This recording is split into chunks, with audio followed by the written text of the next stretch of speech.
सुनो जी, मैं सोच रही हूँ संगीता के घर जाने से पहले सूखी मिठाई और सूखा नाश्ता बनाकर ले जाऊँ। वहाँ जाकर बनाना अच्छा नहीं लगेगा और फिर अगर यहाँ से बनाकर ले जाऊँगी तो थोड़ी बहुत उसकी मदद हो जाएगी। न जाने कितने दिन हॉस्पिटल और डॉक्टर के चक्कर लगाने पड़ेंगे। माँ हूँ, इतनी तो बेटी की मदद कर ही सकती है। आखिर बेटी ने ही खुशखबरी पहले दी तो उसका हक बनता है मुझ पर। आप क्या कहते हैं? रजनी जी अपने पति महेश बाबू से कहती हैं। महेश बाबू बोले, भाग्यवान, ये औरतों की बातें तुम मुझसे क्यों करती हो? तुम्हें क्या सबको पता है क्या करोगी तुम? वही जो तुम्हारी इच्छा होगी। फिर भी तुम मेरे सामने सवालों की झड़ी लगा देती हो। बेटी तुम्हारी है, जो इच्छा हो ले जाओ, बस थोड़ा ध्यान रखना। उसके ससुराल जा रही हो, उसके साथ ससुर भी वहीं रहते हैं। वहाँ माँ होने का ज़्यादा हक मत दिखाना, वरना बात कहीं बनने की जगह बिगड़ न जाए। और हाँ, अगर कोई दिक्कत हो तो फ़ोन कर देना, मैं या मोहित तुम्हें लेने आ जाएंगे। रजनी बोली, आप भी हद करते हैं। क्या मैं नई नवेली माँ बनी हूँ कि मुझे पता नहीं कि बेटी के ससुराल में कैसे रहना चाहिए? और फिर मुझे वहाँ क्यों कोई दिक्कत होगी जो मैं आपको फ़ोन करूँगी। बेटी और दामाद मुझे बहुत मान सम्मान देते हैं। देखना, मुझे पलकों पर बिठा कर रखेंगे।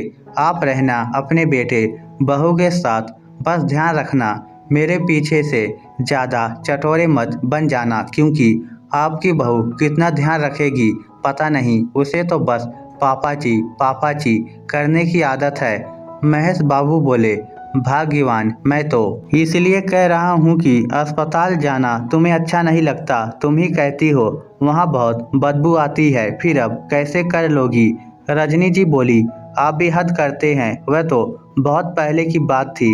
अब दो बच्चे क्या बिना अस्पताल हो गए? और मैं माँ हूँ, अपनी बेटी के लिए इतना भी नहीं कर सकती। छोड़िए, आपके साथ बात करने बैठ गई तो कोई काम नहीं हो पाएगा। इतना कहकर रजनी जी बहू को आवाज लगाते हुए रसोई की तरफ चली गई। रसोई में रजनी जी की बहू बरखा कुछ काम कर रही थी।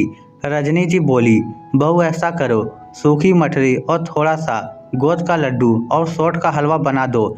ध्यान रखना घी डालने में कंजूसी मत करना। बरखा बोली, मम्मी जी, मठरी और गोद का लड्डू तो मैं बना दूंगी, पर सोट का हलवा मैंने आज तक बनाया नहीं है। क्या आप मेरी मदद कर देंगी? रजनी जी बोली, बहू, तुम्हारे घर में क्या किसी को बच्चे नहीं हुए? तुम्हारी भी तो बड़ी बहन है। क्या तुम्हारी माँ ने उसके लिए ये सब नहीं बनाया?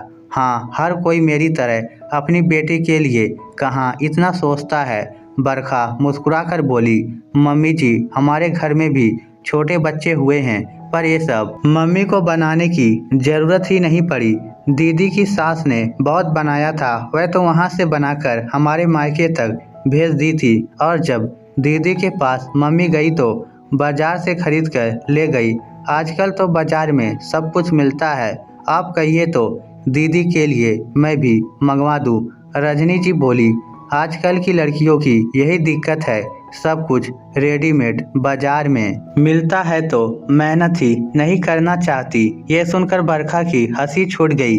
रजनी जी बोली, दांत निकाल के क्या हंस रही हो? ज़्यादा काम चोरी मत करो। चलो, जो बनाना आता है बनाओ, बाकी की चीज़ें मैं सिखा दूंगी। अरे कल को तुम्हें भी तो ये सब खाना होगा।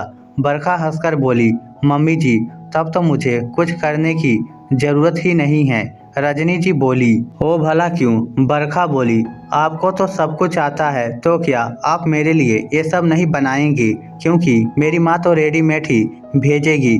सोच लीजिए, अगर आप अच्छी चीज़ें मुझे खिलाना चाहोगी तो आपको ही बनाना पड़ेगा। बरखा मुस्कुराते हुए मठरी और गोद के लड्डू बनाने लगी।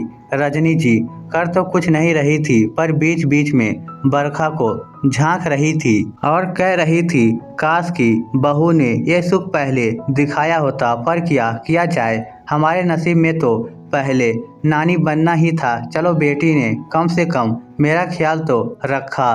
बरखा लड्डू बनाते हुए मुस्कुराकर बोली, मम्मी जी, अगर आपको पहले दादी बनना था तब तो आपको पहले अपने बेटे की शादी करनी चाहिए थी।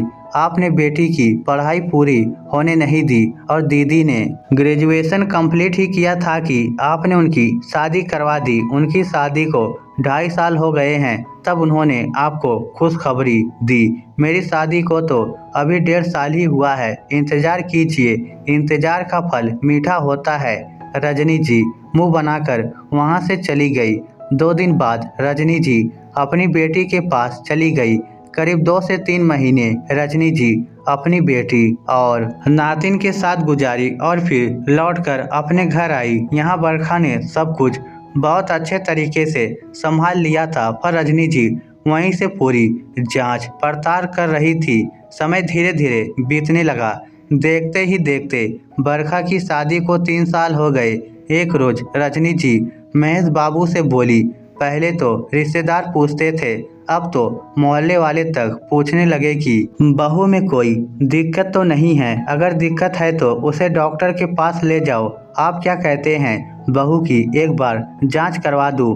महेश बाबू बोले, पहले भी मैं कई बार कह चुका हूँ, औरतों वाले मामले में मुझे मत घसीटा करो, और ये सब बातें अगर तुम बेटी से कर सकती हो तो अपनी बहू से क्यों नहीं कर सकती? जो बात करनी है उससे करो। इतना कहकर महेश बाबू वहां से उठकर चले गए। तभी मोहित दफ्तर से लौटकर आया। बरखा रजनी जी के लिए चाय लाई। वह भी आश्चर्य से रजनी जी को देखने लगी। रजनी जी बोली, देखो बहू, मेरी बात का बुरा मत मानना। तुम कहती थी मेरी बेटी 2.5 साल बाद माँ बन गई, पर तुम्हारी शादी को तो 3 साल हो गए। पहले रिश्तेदार सवाल करते थे, अब तो मोहल्ले वाले तक सवाल करने लगे हैं। अगर तुम दोनों को कोई दिक्कत नहीं है तो मैं बहू की एक बार जांच करवाना चाहती हूँ। बरखा आश्चर्य से मोहित की तरफ देखने लगी तो मोहित बोला, माँ इसकी जरूरत नहीं है, हर चीज वक्त पर हो तभी अच्छी लगती है। रजनी जी बोली, आखिर क्या बाप बनने के लिए तुम भी पंडित जी से मुहूर्त निकलवाओगे? तुम्हारी उम्र में तुम्हारे पापा 2 बच्चे के पिता बन चुके थे और तुम दोनों मुझे दादी बनने का भी सुख नहीं दे सकते। मोहित बोला, माँ मैं ऑफिस से बहुत थक कर आया हूँ, इन फिजूल की बातों के लिए मेरे पास वक्त नहीं है। बरखा अब तुम ही संभालो।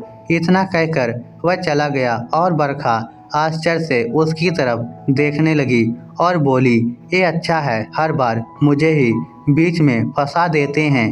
रजनी जी बोली, वह फंसाता नहीं है, बल्कि तुम अपनी मर्जी चलाती हो। कल तुम मेरे साथ डॉक्टर के पास चलोगी। वैसे तो मुझे डॉक्टर के पास जाना पसंद नहीं है, पर अब परिस्थिति ही ऐसी हो गई है कि मुझे जाना ही पड़ेगा। बरखा मुस्कुराकर रजनी जी से बोली, मम्मी जी ऐसी कोई बात नहीं है कि मुझे डॉक्टर के पास जाना पड़े। अब मैं अकेली तो आपको दादी बना नहीं सकती। आप मेरी बात समझ रही हैं मैं क्या कहना चाहती हूँ? इतना कहकर हंसते हुए बरखा वहाँ से चली गई। नाराज रजनी जी बुदबुदाते हुए अपने कमरे में चली गई। फिर कई दिनों तक वह बरखा से नाराज रही, परंतु अपने बेटे से वह बात करती थी मानो इन सभी बातों के पीछे बरखा का ही हाथ हो। करीब 2 महीने बाद बरखा ने खुशखबरी दी। रजनी जी फूली नहीं समाई। महेश बाबू बोले, बधाई हो, दादी बनने वाली हो, मिल गई ना खुशखबरी। फालतू में तुम बहू को कोसती थी, तुम भी आखिर पुरानी सास की तरह ही निकली। अब तो तुम्हारी मनोकामना पूरी होने वाली है, तो बहू का अच्छे से ध्यान रखना, कोई शिकायत नहीं होनी चाहिए। रजनी जी बोली, मैं क्या ध्यान रखूंगी? बेटी का ध्यान तो मायके वाले रखते हैं, जैसे मैंने रखा था। महेश बाबू माथा पकड़कर बैठ गए और बोले, लड़की की माँ तो नहीं, उसे बार बार कहती कि तुम मुझे नानी नहीं बनाई, कहती तो आखिर सास ही है। इतना कहकर वह अखबार लेकर बाहर चले गए। समय धीरे धीरे बीतने लगा। बरखा को कभी कुछ खाने का मन करता, कभी कुछ काम नहीं करने का मन करता, या फिर आए दिन उसे उल्टियाँ होती रहती थी तो वह परेशान हो जाती थी। एक रोज मोहित बरखा से बोला, तुम्हें परसों डेली रूटीन चेकअप के लिए अस्पताल जाना होगा।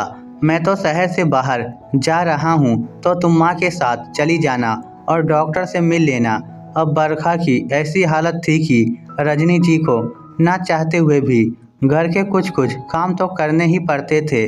पिछली बार जब बरखा डॉक्टर के पास गई थी तो डॉक्टर ने कहा था बरखा का ज़्यादा ध्यान रखना होगा क्योंकि इसका वजन नहीं बढ़ रहा है, जिस बात से रजनी जी चिंतित थी।